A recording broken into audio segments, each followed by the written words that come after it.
اس شعر میں قدرت بھی حیران ہے کہا گیا ہے اور یہ کفر ہے۔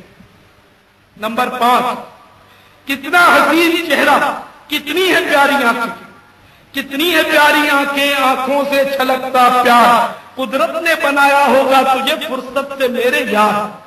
اس شعر میں قدرت نے تجھے فرصت سے بنایا ہوگا یہ کہا گیا ہے اور یہ کلمہ کفر ہے۔ نمبر 6، او میرے ربا ربا رے ربا، یہ کیا غضب کیا، جس کو بنانا تھا لڑکی اسے لڑکا بنا دیا۔ اس شعر میں معاذ اللہ 2 کفر۔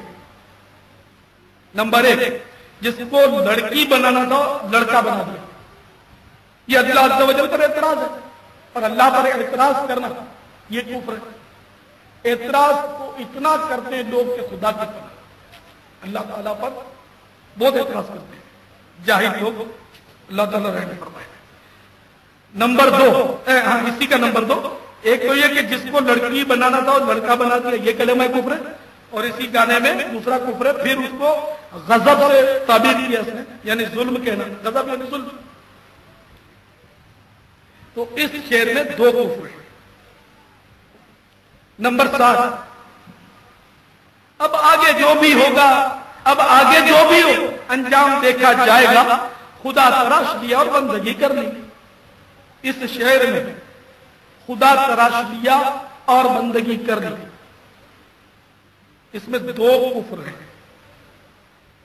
یعنی اس ایک مصرے میں، مصرع ایک، یعنی یہ شعر 2 مصروں کا، تو 2 مصروں کا شعر ہوتا ہے، اس مصرعے میں خدا تراش لیا اور بندگی کر لی، 2 کفر۔ نمبر 1، مخلوق کو خدا کہنا، نمبر 2، اس کی بندگی کرنا، عبادت کرنا، کہ غیر اللہ کی عبادت ہو نہیں سکتی، کفر۔ نمبر 8، میری نگاہ میں کیا بن کے آپ رہتے ہیں، قسم خدا کی خدا بن کے آپ رہتے ہیں، معاذ اللہ۔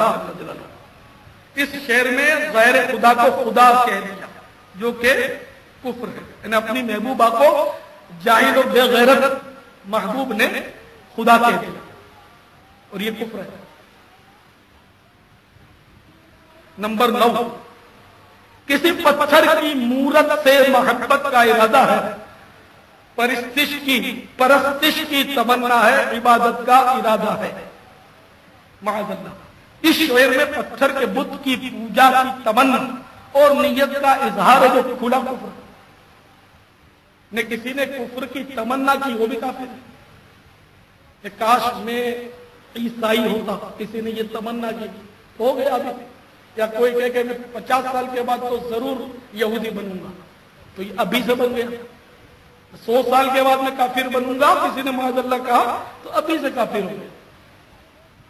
تو اس میں اس نے تمنا کی ہے، عزم کا اظہار کیا ہے کہ کسی پتھر کی مورت سے محبت کا ارادہ ہے، پرستش کی تمنا ہے، عبادت کا ارادہ، معاذ اللہ۔ تو پوجا غیر خدا کی عبادت جو ہے یہ کفر ہے، اور اس کی نیت کا اس نے اظہار کیا اور یہ کفر ہے۔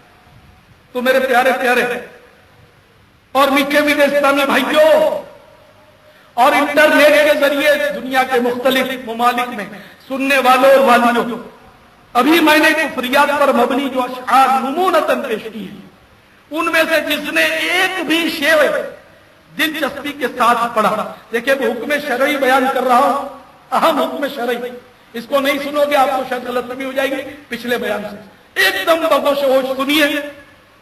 جس نے ایک بھی شعر جو بھی میں نے نمونتاً پیش کی، ان میں سے ایک بھی شعر دلچسپی کے ساتھ پڑھا، سنا یا گایا، وہ اسلام سے خارج ہو کر کافر و مرتد ہو گیا، اس کے تمام نیک اعمال اکارت ہو گئے، یعنی پچھلی ساری نمازیں، روزے، حج وغیرہ تمام نیکیاں ضائع ہو گئی۔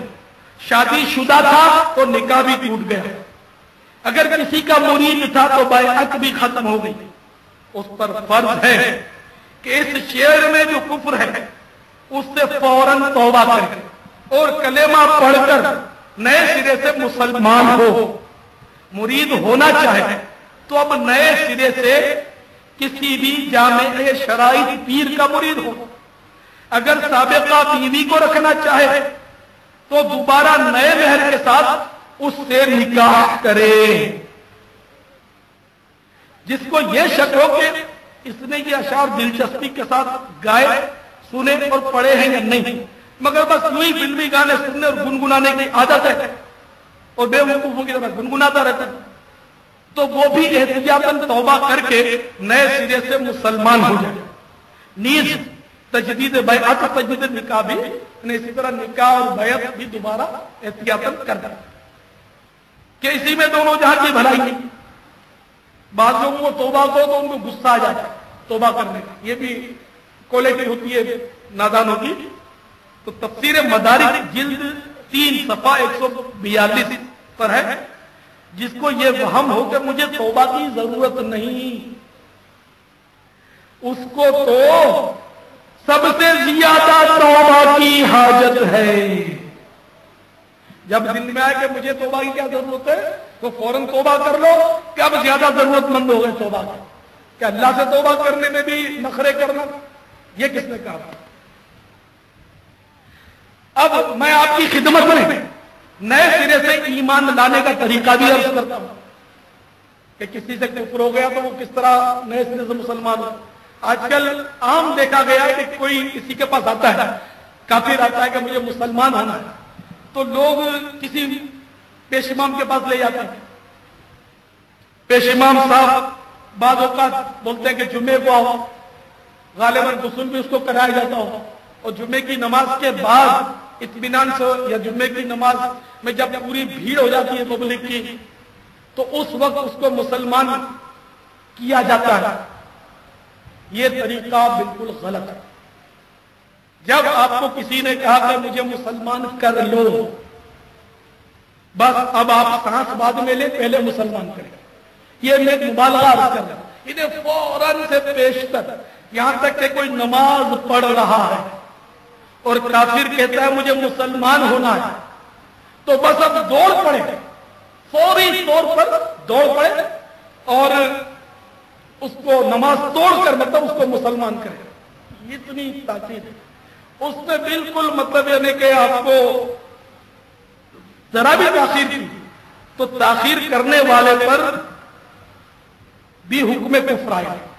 حضور سیدی مفتی اعظم ہند مولانا مصطفیٰ رضا خان علیہ رحمت الرحمان کے فتاوی مصطفیہ میں اس کے تفصیلی فتاوی موجود ہے کہ اگر کوئی آیا آپ کے پاس اور آپ نے کہا، یعنی زید کے پاس کوئی آیا کہ میں کافر ہوں، مجھے مسلمان کر لو، تو زید اگر اس کو کسی مولوی کے پاس لے گیا، امام کے پاس لے گیا، تو زید بھی کافر ہو گیا کہ اس نے اتنی دیر تک، یعنی حکم کفر آیا، فقہی کفر ہے کہ اس نے اتنی دیر کیوں لگائی۔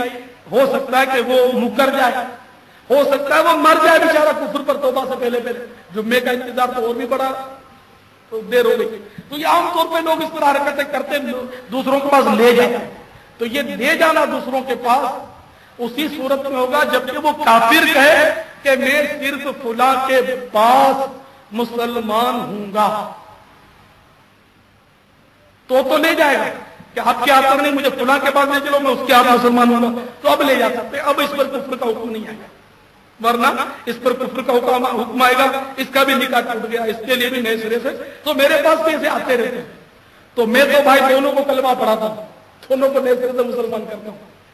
پہلے تو فوراً اس کو توبہ کروا کے کلمہ پڑھاتا ہوں، پھر اس کو پوچھتا ہوں کہ بھائی آپ نے کیوں اس میں دیر کی، کیوں نہیں پڑھایا کلمہ؟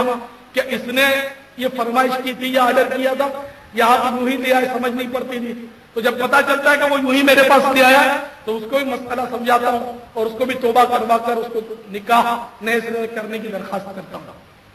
میرا اپنا طریقہ یہ ہے۔ اور فتاوی مصطفیہ میں میرے کو صفحہ نمبر یاد نہیں ہے، میں نے خود پڑھا، یہ مسائل تفصیل کے ساتھ ہے۔ اگر کسی کو غلط فہمی ہو جائے، پریشان ہو جائے تو ادھر ادھر نہ بھٹکے، آپ نام لکھ لیں فتاوی مصطفیہ، حضور سیدی مفتی اعظم ہند اعلیٰ حضرت رضی اللہ تعالیٰ عنہ کے شہزادے کی یہ کتاب ہے۔ بعض اسٹالوں پر شاید مل بھی جائے گی، ابھی اجتماع میں کثیر اسٹال ہے، کسی کے اسٹال پہ ضرور ہوگی فتاوی مصطفیہ، اس میں آپ دیکھ لیں۔ اب نہ ملے تو آپ مجھ سے خط و کتابت کی کوشش فرمائیں، میں انشاءاللہ اس کی فوٹو کاپی جو بھی فتویٰ اس کی آپ کو بھیج دوں گا، پھر آپ بے شک کسی عالم سے رجوع کریں۔ اس سے پہلے آپ کو غلط فہمی ہو جائے، کسی اچھے